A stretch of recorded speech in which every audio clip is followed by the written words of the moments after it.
Hey, welcome to the Pop Culture Podcast. I'm your host, Sailor Gaines, and I have my beautiful co-host, Benny J. Blanco. How are you? We have a special guest today. Introduce yourself. Hey y'all, I'm Melissa Flores. I'm a writer, producer, creative person. Good to be here. You do all the things. You do all the things. Thank you for coming on. The first question we have to ask you is I love your Power Rangers book. Thank you. I love what you're doing. Is that a Are question? we?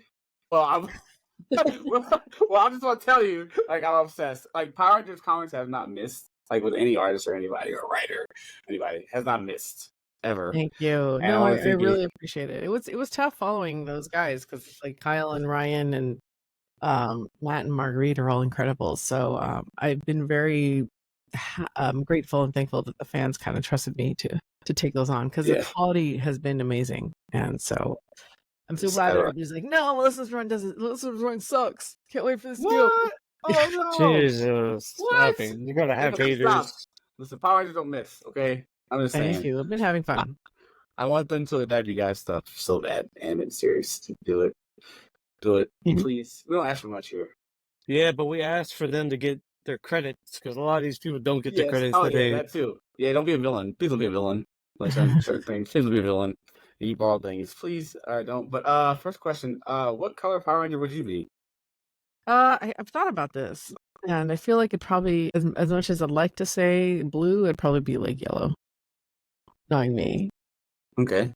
Do you have a color? Never mind. Well, you can go, Minnie. You can go. So, a generic question as it may be, but when did your start for Power Rangers, your love for Power Rangers start, and then when did you feel comfortable to take that reign to write it?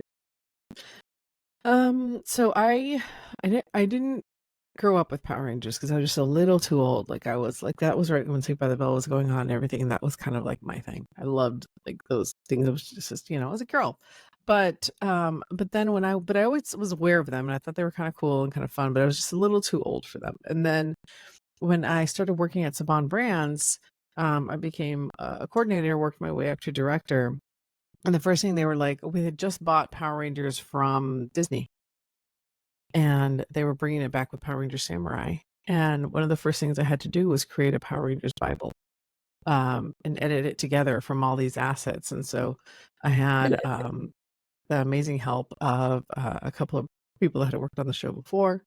Literally, it was 6 months of my life just learning everything about Power Rangers. And I was one of those people before that I was just like, they're still around? I had no idea. And it was at that point 18 seasons, and I was like, holy, I missed a lot. But in those 6 months I learned everything about them, and I kind of fell in love with the brand right then and there. There was just something really unique and fun about them, and the diversity that was there was just so different. The fact that they kept it up every year you saw a diverse cast that was focused on teamwork. It just felt so different as opposed to other superhero IPs. And so it just became a huge part of my life for 10 years. And I like I said, I worked my way up to director. I did pretty much anything and everything that has a story with Power Rangers, I worked on in some capacity. So if it was video games, the movie, television show, some more than others, I was more involved with than others. But the books eventually became a big part of my job, was working with the amazing licensors and also the petite people on our side, the product approval people, to make sure that the story was worked and the lore was right. Because by that time, I was the lore master of Power Rangers. And so I got to know Kyle and I got to know Ryan. I got to know all these beautiful people that were working on the books. I got to know the people at Boom Studios. So in 2017, the brand was sold to Hasbro, and I was hired to be on the team with Hasbro at Power Rangers. It was just a different vibe. And about a year or two later, they bought E1, which is a big entertainment company. They basically transferred all studio stuff to them. And so in the course of that, I got laid off. And which was, honestly great, because by that point I was just ready to do something else. I'd been with the brand a long, long time. And at that point, I had dreams of being a writer when I was a kid, and I tried when I was young, and it just was a different time. you know, as a woman and a Latina and a queer Latina, it was like people weren't looking for me for jobs. Like I tried really hard, but like I just it was just a different time. And so this was the time if I was going to do it. These people were finally like seeing minorities and looking for their voices. And I had spent 10 years building connections and honing my skills as a development executive. And so I when I left, I called people like Kyle Higgins and I was like, hey, are you if I was to go into writing full time, do you think I would succeed? Because I know Kyle would tell me the truth. He became, through the course of those 6 years that we worked on the books together, a really good friend. And he's like, I think it would be hard, but I think you could do it. And so I had those conversations with a few people that I really respected in the industry. And then thankfully, those people trusted me enough to like offer me gigs. And that's kind of how I built up my reputation. And so I got my first comic book with Kyle through Image, and it's called The Dead Lucky. And then I sent that book to Daphne Plevin, who was at the time with Boom, and asked her what she thought, because I really respect her and her opinion. She thankfully loved it. And it just so happened that they were looking for a new writer for Power Rangers. So, so they asked me if I was interested, which is the weirdest way to come back because I thought I was done with Rangers completely. But of course, how could I say no? And so they're like, hey, we're going to be wrapping up Power Rangers, this license and title. We need somebody to come in and basically finish it off. Like, would you do that for us? And so I was like, how can I say no? So that's what happened. That's awesome.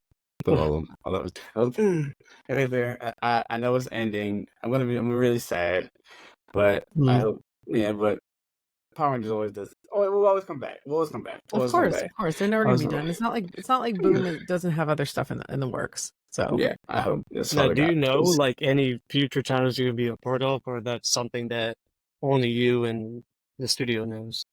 I mean, I can't talk about anything in the future, but I know that there's some exciting stuff coming. Whether or not I'm a part of it, and whether or not I can speak about that, like I can't. Awesome. but yeah, it's fine. Regardless of what happens in the future, I'm really, really proud of the stuff I've done with Darkest Hour, and I consider it really a true honor to be able to be the last one to kind of bring it all together. Initially my run was going to be shorter, and thankfully, because of the response, they definitely opened it up to a lot more issues than I initially had. So I can't complain at all. It's been absolutely lovely. Nice.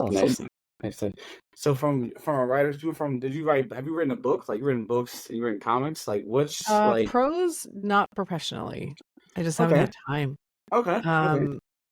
Mostly what I do right now is television work. I've done podcasts. I'm working right now. I'm full-time gig on a video game. I'm a lead writer on that. And in comic books. So really, it's any medium, and I would love to do prose. It's on my list. I have like a couple projects that I want to submit. I just haven't had time. Like literally, I work. I get up at like 6 or 7, depending on what time the dog wants to go out, and then I will just we have right now 5 pets. And I don't know how that happened. Like, or at some point we only had 2. And so like the latest one is like, he's right behind me right now. This like foster that we found. Like I lost my cat. She ran out. I spent like 2 days looking for her. And when I was out there looking for her, another cat came up and was like, hey, yo, you looking for a cat? I'm here. And so he followed me home. And so now we're quarantining this cat in my office. So he's here somewhere. Let me see. I don't know if you can see. Hold on. I'm pushing back. Let's just get the camera. He's right there. Hey. Oh. Here he is. Well, so he's just chilling until we can get him fixed, because he's got some huevos that are too huge. There's attitude that comes with that. And then we're gonna try to find him a home, but who knows? And then I've lost track of the freaking question. And then I get up, and then I work from like either 9 or 11 to like 5 or 6 on this video game.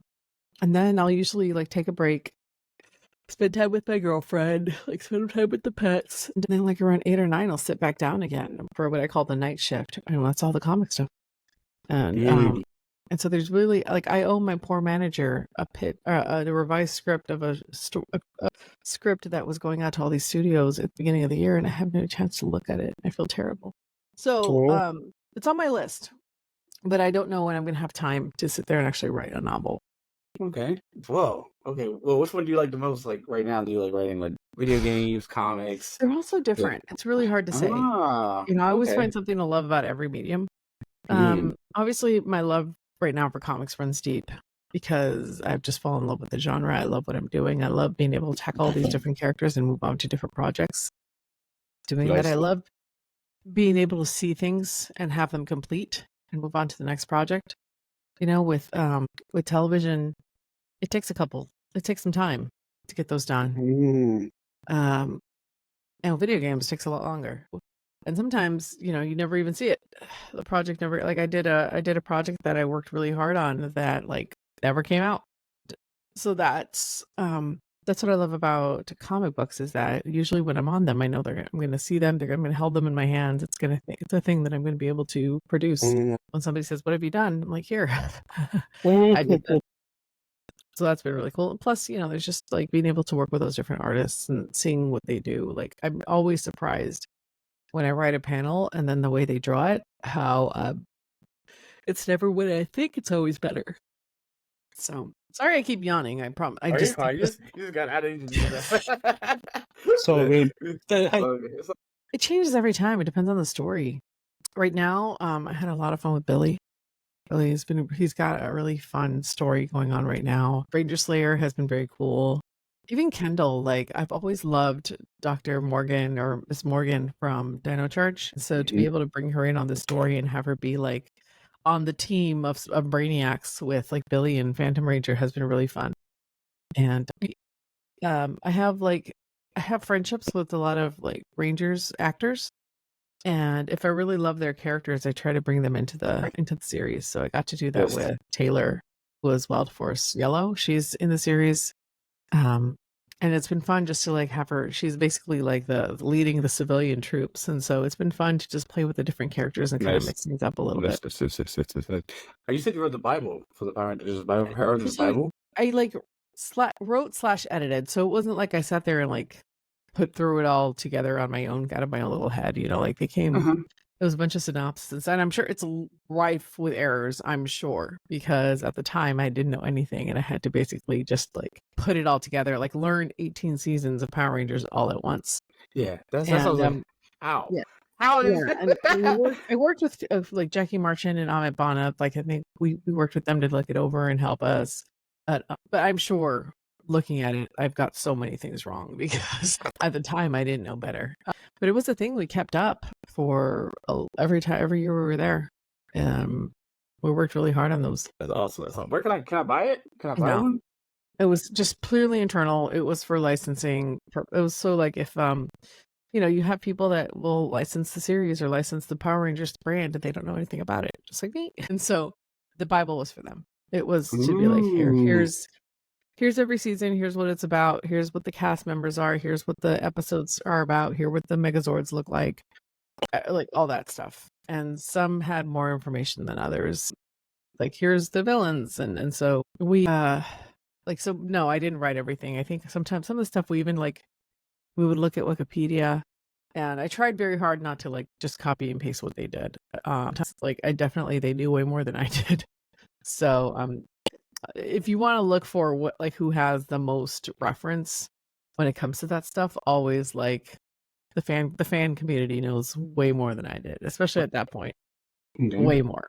If you want to look at like the later seasons, like the ones we produced, and absolutely we were so much more in depth because those were the seasons we were producing. But like at the time I didn't know anything about SPD, so like trying to figure out what all the nuances of every character was really hard, especially because we had to do it so fast. Is there a season that you like just stood out to you? What season stood out to you the most? They're all so different. It's hard to say. In Space always like was a really lovely culmination of the first arc of Power Rangers. I thought it was really interesting. In terms of pure originality, like Mystic Force is just fun. It was like witches and magicians and Power Rangers. That's really cool.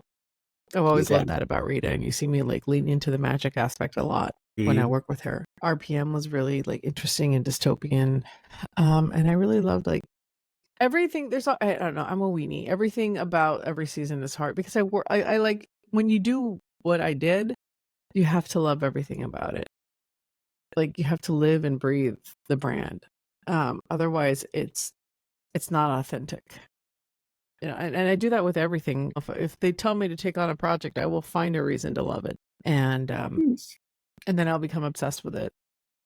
And it's always really bad for my toy collection because my girlfriend gets really mad. Like it's a mess back here, and I'm sorry. Like I just wrote Spider-Gwen a month or two ago, and I suddenly had to get all the Spider-Gwen toys and learn. And so it's bad. Like, and right now I'm writing the Selvers, which is like Roboforce and Biker Mice from Mars and all these other IPs. And again, I'm just like, give me every toy, please. Like, it's bad. All of the Really yes, bad. that's awesome. That's awesome. What is your favorite? Well, I mean, we'll go. You know what? We'll do something different. Writing. Why be a writer? I've always loved stories. I've always loved telling stories ever since I was a little kid. I've always been obsessed with writing my own. Like I was obsessed with fan fiction at a very young age. And I was always obsessed with books and television. There was nothing wrong with my regular life, but I was always a big fan of the adventure part of everything. And wanting to like live in the world where women were these badasses, especially when I was growing up. It was really hard to find like women, like those roles that where a woman wasn't punished for being, you know, a badass and for being strong. And so I just would gravitate towards the kind of stories where I felt like I wanted to be. So it's like Xena, Star Trek, Buffy. Yeah.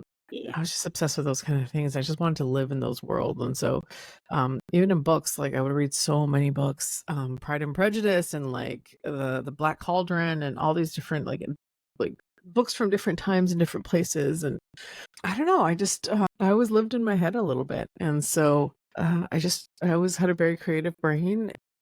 And then when I discovered fan fiction was a thing, I dove deep into that well.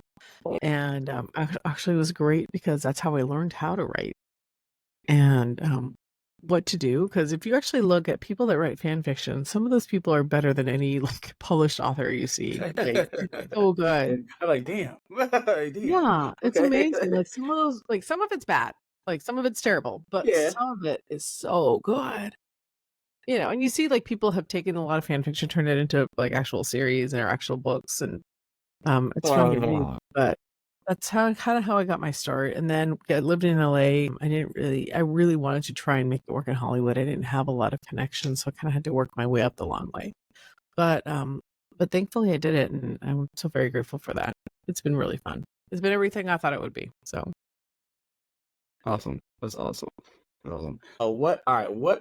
It's like the Power Rangers writing like I guess team is very like just strong people. Like, what's something you took from each of them when making this story? Is there anything like you bought like something gave you advice or something like that? Did they tell you to like certain things that they would give you? Say, hey, this is notes and stuff like that.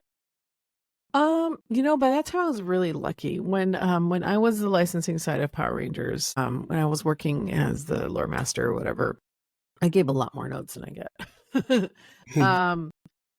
And it was just because I think it was a different time, and we were so much closer to the lore. Really, the people that help with the notes and everything are the editorial team. Like Alison Gronowitz is amazing, one of the best editors I've ever had the pleasure of working with. The notes that she gives are fantastic, and it's always about making the story better, and making sure that people understand the story. And then it comes off the way it's intended. So it's hard, God. I'm gonna wake up. I haven't had any coffee. I don't drink coffee, so like I'm looking for caffeine at some point. But it's those kind of people. And then like once in a while, I'm still very lucky that I'm still close to a lot of the guys that wrote the stuff. So like Brian Parrott and Kyle Higgins and Michael Busuttil or Budisil. I never know how to say his last name. Sorry, Michael. I love you. And Matt Groom. We still all write on the Massiverse together, which is a different superhero series that we write for Image. And they are lovely. And so we'll go to cons together, we'll hang out and have dinner, and I'll just talk to them about what I'm doing. And they usually give me really great advice because they're all brilliant. So I'm very lucky. I feel very safe because I know it so well. We're having worked on it for 10 years, and then also have an amazing editorial team and also amazing friends that were in the same position I was and can give me some really great advice about it. What's your favorite Ranger costume? It's hard. They're all so different. I definitely have my least favorites. Ooh, But least favorite. my Morphin is still very clean. I Okay. think it's one of the cleanest ones. I think some of them grew on me. I thought SPD was really good looking. Mystic Force was really good looking. There's some ones it's just some of the latest Sentai ones are not my favorite. I know it doesn't count because it's not Power Rangers, but So why Marvin the Martian? why Marvin the Martian? Yeah. That's my girlfriend. My girlfriend's obsessed with Marvin the Martian. Oh, And really? so she had this limited edition print, and I have so much of my stuff in here, that I wanted to put something that was hers that she could feel like. I like it. Oh, Yeah.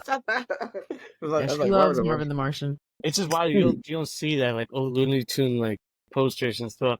Well, at least for she people had our this age. really limited edition poster that she wasn't doing anything with. And I'm like, let's just put it up. I like it. That's awesome. That's awesome. cute. That's awesome. That's awesome. For what is your writing routine? What is your you have a ritual before you do anything? You're gonna just go let's do this, or any thing you do before you write? Adderall. No. Legit. No, I have severe ADHD, so it can be really rough. I have to kind of get into a zone and get into that hyper focus place. Mm-hmm. And if I get there, I can finish a script in a day.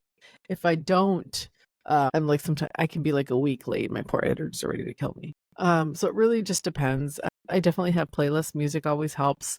And just immersing myself in the world, I just have to be there. I get very grumpy. I get very grumpy if I get knocked out of it. I have to be completely in the moment and in the world. Otherwise, it's really hard. It can be. That's probably the hardest part about the job is anybody can write, but writing on a deadline, writing fast and writing good, that's definitely a skill that you have to acquire if you want to work in comics. Okay. Awesome. Do you have writing exercises that you do? What do you mean? To make myself better? Yeah. No, but I consult sometimes, and in those consultings I will there's some really good books out there that I read over and over again that I will use to teach people to be better, especially people that want to write sci-fi. And so there's world building, there's a lot of stuff, there's a lot of work that happens before you actually write the story. And I think a lot of people will just sit down and be all right, I'm going to write a story, and just start writing with no preparation. And so I always teach the skills that'll help you succeed into creating a story that people want to read. Developing your characters, developing your plot, making sure you have a decent outline, making sure that you're hitting the beats that make people feel like the story is satisfying. Those are skills that I think everybody should learn. And so at this point, I've kind of done it for so long that I can do it unconsciously, but it's always good to refresh those skills. And I have a masterclass membership, and so I'll listen to what all these amazing writers talk about and how they do their thing. And you always there's always a way to learn. There's always a way to improve your skills, no matter which way. And so that's the stuff I'll look at. I'll look at those kind of books and read those kind of seminars and just learn how other people create. And so much of the work happens before you write a story. It's about getting a good outline. It's about making sure you know who your characters are and what the plot and what they want versus what they need, especially original stuff. So it's just being disciplined enough to do the homework before you actually start writing the story. That's wild. So that's interesting because I have published 2 novels and 1 short story. Oh, very cool! Congrats. Thank you. I appreciate it. It's kind of wild though because for me when I write, I bought a bunch of how to write books and stuff like that too. But I kind of realized on myself that I'm a discovery writer when it comes to most of the things I write. That it would be I'll just write as I go. There's no notes. There's just the imagination in my head. And I realized that's how it's always been in my life or in school. people would do these constructive ways of taking notes and studying. Me, I'm like, I have maybe one thing jotted down and that's it. I'll still ace the test. It's very weird. And like, I feel really bad when people try to ask me about writing tips, and I'm like, it's really difficult for me to tell you how to like prepare to write because I don't prepare to write. I'll be in that mood and then boom. Then I realize some of my favorite authors are exactly like that, like Stephen King. And you could tell with some of his writing, the tonal shift will be a little bit different. And then we realize, oh, he wrote it during like that one stretch without notes. So I'm wondering, like, do you know anybody in the comic book realm that is like that, or comics have to be constructively like It's very hard, organized? because I was like you, especially when I was writing fan fiction, my own stuff. I was very much that kind of writer. It's very difficult when you're working in with other people with deadlines, with Mhm. approvals for licensors. Um, Mm, you need to know where your story is going. You need, in order to get it approved. yeah. You need to know who the characters are because you need artists to create them and design them. So it's a skill, if you want to work on licensed work, that you kind of have to learn.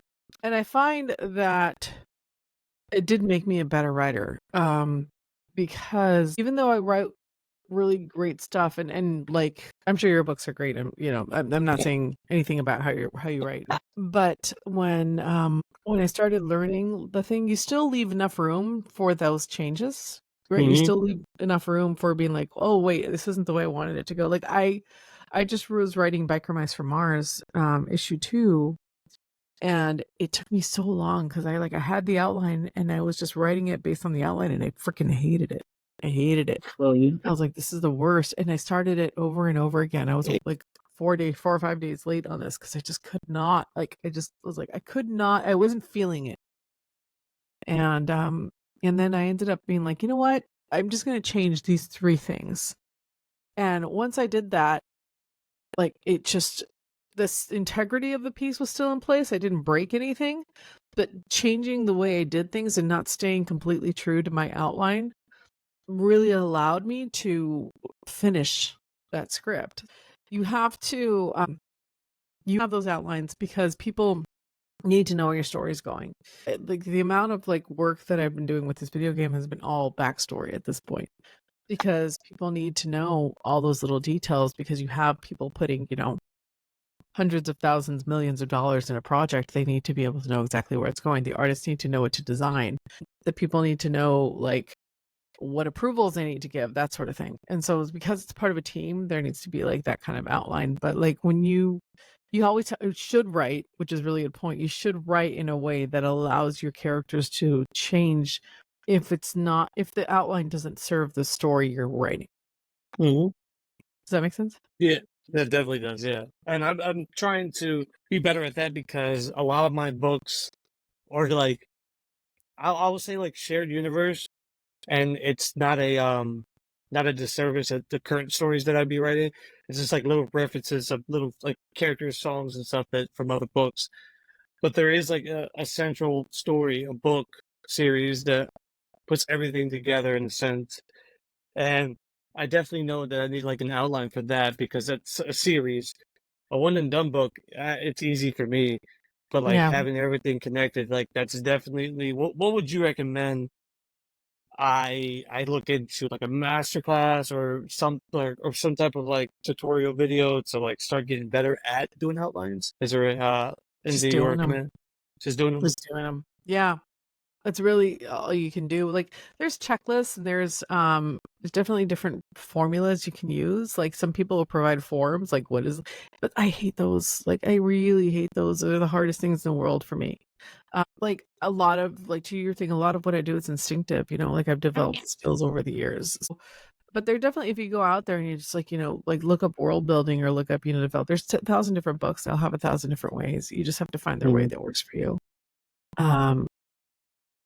And a way to translate it so that people that are that you're pitching the story to can get it like that. I mean, the biggest skill, the best skill you can learn if you're looking to like sell something is to learn how to tell your story in 2 or 3 sentences. Yeah, I hear that's actually a very important thing for any book agent to sell the book. Like they want you to. Yep. Yeah, that's definitely. And I'm terrible at explaining my stories. Yeah. I'm terrible.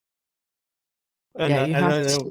yeah, because you got to sell it. I get it, and I know for your case, you really have to sell it for the publishers and all that stuff. Wow. Yeah, I mean, you have to. The art of selling a story is a good pitch. There's a lot of skills that don't involve writing when you're a writer that will really help, and like learning to pitch and learning how to create a good pitch are essential. That's awesome. That's awesome. Yeah, I took a screenwriting class in college, and it changed my mind. It changed my Yeah. changed a lot. There's a lot about everything. Save the cat and all that. I was like, you just can't. Just take me like, well, yeah, it's writing is tough. What's something you geek out on? I mean, everything. I geek out on everything. It depends on what I'm obsessed with at that moment. Right now, I'm super into Lorcana, the Disney Green Bird game. The card game. Yeah. Very I heard about that. top. Again, super into comic books. I have a whole pile of them that I have yet to read, and yet I just go and buy more because I can't help myself. Typical. Yeah. Sometimes it's video games, sometimes it's toys. Like I perpetually have never grown up. I'm so lucky that I don't have kids. That's awesome.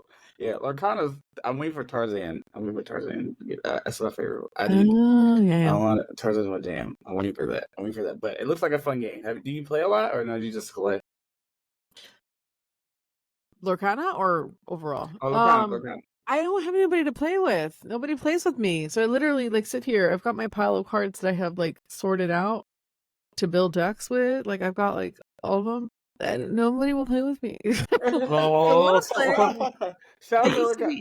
yeah, I used to be a Magic girl. But I just got tired of keeping up with the Magic stuff, and Lorcana is just it's an easier game. It's harder to do well, but it's an easier game. But yeah, when I find people to play with, it's always fun. But right now, I'm the only one I know that really is like deep into that. That Lorcana love, like chasing those rares and stuff. Oh my god! I kind of want to. I guess I'm gonna. Shout out to Brian. He's supposed to teach me how to play. I do want to play because eventually when Tarzan gets here and all that stuff like that, I guess they're gonna do Marvel eventually, but we'll see. Oh, that'd be interesting. Yeah. Yeah, but I want to get into that. I do want to get into that, but this is a lot. Card games are a lot. They're always a lot. But it's fine because I played Yu-Gi-Oh back in the day, and I was like, brother, every 5 times. Yeah, at one point, the company I was working for was considering acquiring Yu-Gi-Oh, and so I had to learn to play Yu-Gi-Oh. Like my job was weird, man. I had to learn to play Yu-Gi-Oh so I could teach all the executives how to play Yu-Gi-Oh. That's wild. And so like for 2 or 3 weeks, literally my entire life was Yu-Gi-Oh, and just like learning the series and learning how to play the game. Oh, that'd be dope. That'd be dope. Oh man, do you like it? I like Yu-Gi-Oh, but it was again, it was like it was 3 weeks of my life where I just dove deep into Yu-Gi-Oh, and then that's actually how I got into like card games. I think was just learning how to play Yu-Gi-Oh. And I just got too busy, and again, I didn't have anybody to play with. Oh man, we gotta fix this. We gotta So, because my girlfriend doesn't play card games and that sort of thing, and I work so much, I don't hang out. Like my other friends, when we hang out, it's not like they want to sit there in my room and play card games with me. So yeah, but I'm thinking back, I think that's actually kind of how I got into card games. And then when I got hired at Hasbro, like they own Magic, so they would have these Magic nights, and I was trying to meet people at work, so I like joined a Magic night, and that was a bad idea. And I just got really into Magic for like a second. I have all these cards I don't know what to do with because I stopped playing Magic. Oh no! So I need to stop with the card games. Is the lesson, I think, from all this. Card games are wild, man. Are wild. Do you often? All right. What comics are you reading?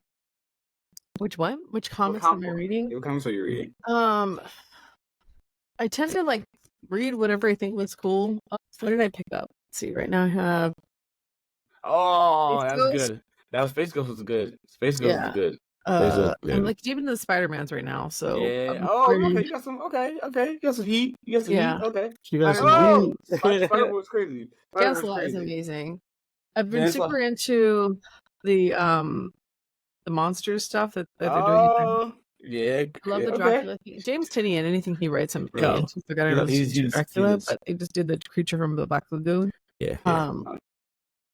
Poison Ivy is really cool. Poison Ivy is really good too. Oh, you got some. Oh, we got the best cover. Yeah. That cover is dope. Ultimate Spider-Man has been really fun. Oh yeah, I'm glad it's back. I'm so glad it's back. Spider-Man's like back. The Amazing Spider-Man, and then like I'll just go with stuff that looks cool, like this one, Spectrograph with James Tinian. Like I said, I love James Tinian. So we'll just like pick stuff up that I think looks good to read. What else is here? Let's see. You got a lot. You got a lot of good stuff. Okay. Yeah, I'm like lucky because the Power Rangers, they send me every single variant for all the Power Ranger stuff. So like every issue, I get like every variant. Those covers, the zombie covers with the my. So that's so cool. Really cool covers. Oh my god. So yeah, I have that one. That's what I have. I have that one. I have it right here. Nottingham, which looks interesting. Obviously, Amy Jo's stuff. Yes, that's good too. Yeah, so it really depends. Like I've been really into like the Spider-Mans, the X-Men's, okay. Deadpool, Wolverine, a lot of the indie stuff. So whatever I have time for, but it's just all piling up, so I need to stop. Yeah. My full list needs to come down. Yeah, mine is going crazy. I'm catching up today. I gotta catch up today. My girlfriend's gonna kill me. So there we go. Back on the pile. I'll worry about them later. Yeah, but yeah, I got that covered too. Yeah, they're good. I have it's really cool. Like I need to actually do like videos of the covers because they're just so beautiful, and I'm really lucky. I get it's dope. The zombie ones are fire. Every single one. The zombie 5 ones are fire. Those two are cool. Yeah, but also it kind of caused a panic when it first started though, because everyone was like, "Oh my god, this is a zombie thing!" And like, it's not a zombie. It's not a zombie. It's called the variant. It's dope. It's dope. The variant is dope. They're beautiful. Yeah, shout out Izzy. Izzy's my favorite pioneer right now from Down Fury. She's dope. Favorite game. Oh yeah. Izzy's cool. Izzy's cool. We need more Izzy. We need more Izzy out there. But yeah, I want to. All right, question. All right, this is what I want for Power Ranger. Right. I don't ask for much, okay? As a fan, look, I want an all-female team. I want that. I'm sure somewhere there's gonna be one. I'm not trying to be like that guy, but I want to be that guy right now. Please, please. Yeah, I mean, that kind of for me, I like Power Rangers being diverse because that's kind of the whole point. Yeah. And have we had an all-male team? No, not like really, but not like I want to be a little bit different. I get you. More like a little bit different, and I want and then the guy could be different. I just want that. I don't want. You know what I mean? We could change it up a little bit. That's all I want. You could do so much. Now. That's all. I'm asking for a friend. Just throwing it out there. You know, we got some pretty sick. I'm just like some of the people. Like some of the teams were like what was it? Where Jen was the leader, she was like the Pink Ranger, and I was like, and I wanted Trina to be. I'm just saying, before I die. That's what I want. Before you die. Before I die, I don't ask for much of Power Rangers, bro. We're getting there, but I'm just saying, I don't ask for much. The comics have done a lot that I really wanted, and I'm proud. I'm happy about that. Like, the comics are great. Comics don't miss at all. I thank you. Thank you. You're welcome. Thank you so much for the support and for reading it. Of course. Before we wrap up, is there anything you want to ask us? We usually turn it on you. Yeah, how'd you find out about me? What made you decide to bring me on? I think it was Radiant Black. I think Radiant Pink or Black. Like I was like, read Radiant. I was like, what is that? He was like, it's Power Rangers, bro. I was like, I read it.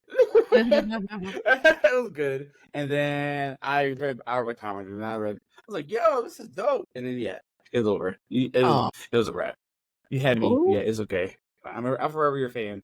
So you guys have such a good vibe. Thank you for having me. I appreciate it. ¿Tú eres mexicana, puertorriqueña? ¿Qué? My dad is de Haskell, Jalisco, and my mom is Tejana. So, soy mexicana, pero yo nací en Chicago. Oh, yo soy puertorriqueño. Oh, nice. Boricua. Thank you. I love it because like one thing I wanted to push when I published my first thing was I don't I don't see people like me writing novels, let alone like writing. Because my first novel was like a romantic comedy, especially in that genre. Or because I mean, I wanted to write a story like that, and I felt like I wanted to put my voice out there. But like all the names and all the either I saw nothing but women or white men. Yeah. That's all I ever saw, like author wise. I was like, there's no spice, there's no Yeah. I don't know, to that genre. I don't know. And I just really, really wanted to push that out there and to see more people in different genres, especially you. Kudos to you. Because Yeah, you're man. not At least just you have it. in comedy, in TV, you're in so many different mediums. And it's so good that you are pushing and you still love everything that you're doing. Like Yeah. still the passion's Yeah. there. And Uh, I feel like a lot of people just kind of let that flame wither away and then the products, the quality like simmers down. So I feel like it's always important if you're a writer or whatever that you have to be a fan first. Yeah, I agree, and thank you. That means a lot. Like I never forget where I come from as far as being a minority. You know, when I grew up, it was hard getting work like that. But nobody wants at the time. Nobody wanted to wasn't interested in hearing about Latinos or queer people or women.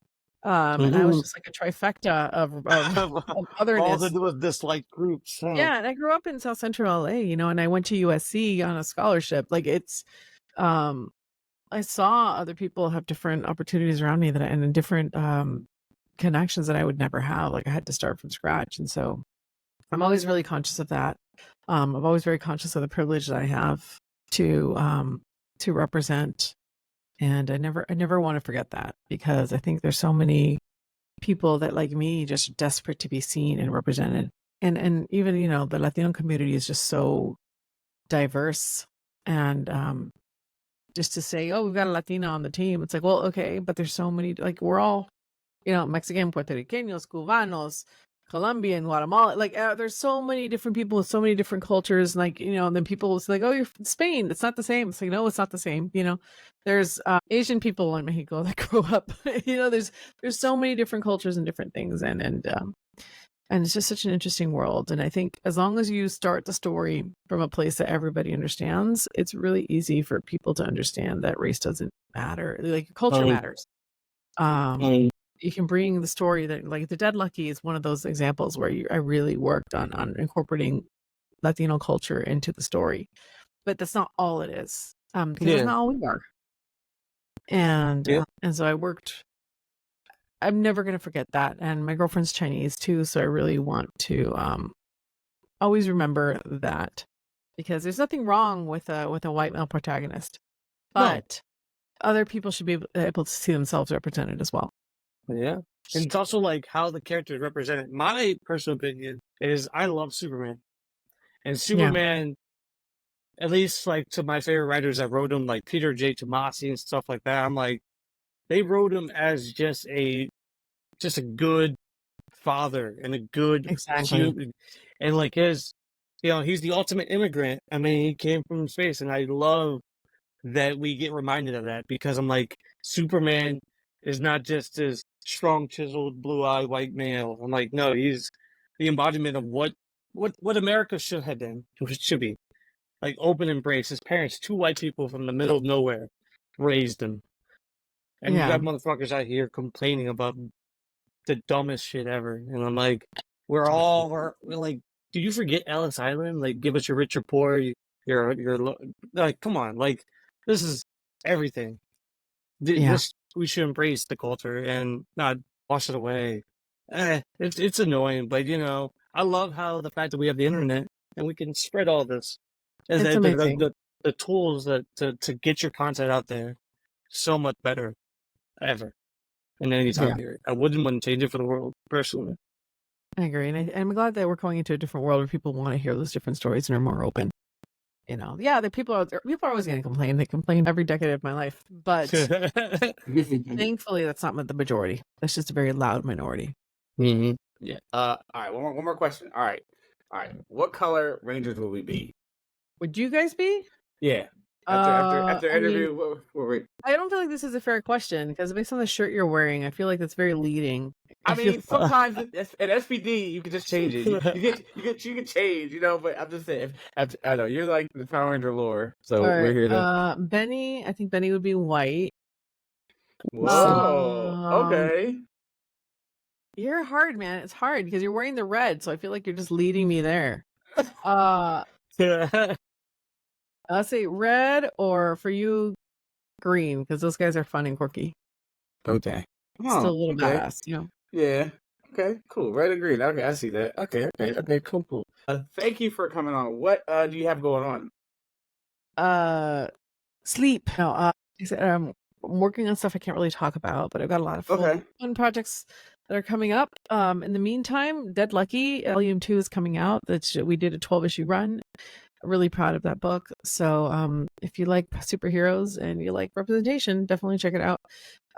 Volume 2 is coming out very soon. Also, Mighty Morphin Power Rangers is wrapping up on the Darkest Hour. I'm working my butt off on that, so make sure you're checking it out.